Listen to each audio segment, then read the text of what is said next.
You just got the call. New job, new city, and now you need to figure out what to do with your Long Island house.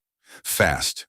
The property father works with homeowners relocating off Long Island every month, and the biggest mistake we see is waiting too long to act. This video covers your options, the tax rules you need to know, and how to avoid paying two mortgages at once. The number one question we get is, should I sell before or after I move? And the answer is almost always before.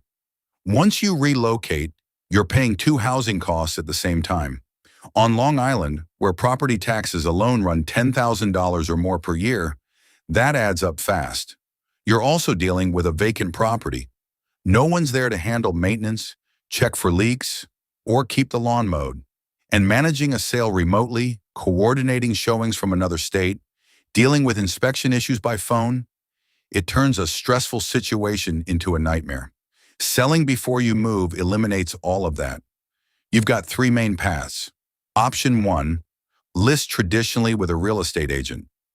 On Long Island, that typically takes 3 to 8 months from listing to closing. If your relocation timeline is 6 months or more, this can work, but you're paying carrying costs the entire time. Option 2, price aggressively to sell faster. You sacrifice some equity, but you can potentially close in 6 weeks to 3 months. Option 3, sell to a cash buyer.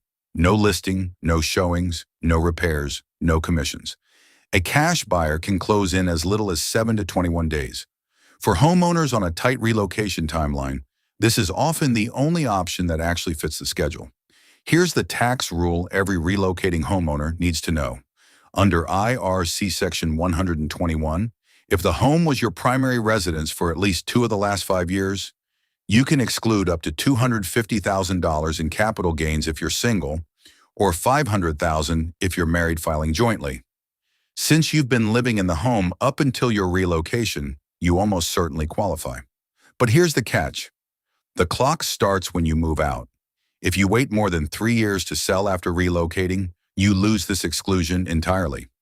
On Long Island, where homes have appreciated significantly, losing that exclusion could mean a tax bill of $30,000 to $75,000 or more.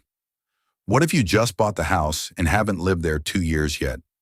You may still qualify for a partial exclusion under IRC Section 121C. Job relocations count as an unforeseen circumstance, as long as your new workplace is at least 50 miles farther from the home than your old workplace. The exclusion amount is prorated based on the fraction of the 2-year period you actually lived there. Some homeowners think renting is the answer, and it can work if the rental income covers your mortgage and carrying costs. But consider the downsides. Property management fees run 8 to 10% of rent. You take on tenant risk. You lose the capital gains exclusion after 3 years. And managing a property from another state is a real burden. For most relocating homeowners, selling cleanly and moving on is the simpler path. If you're relocating and need to sell your Long Island house fast, we can help. The property father buys homes directly. No listing, no repairs, no commissions. We close on your timeline, even if that's 2 weeks from now. Call 516-548-6558 or visit thepropertyfather.com for a free cash offer. Subscribe for more guides. We help Long Island homeowners through every situation.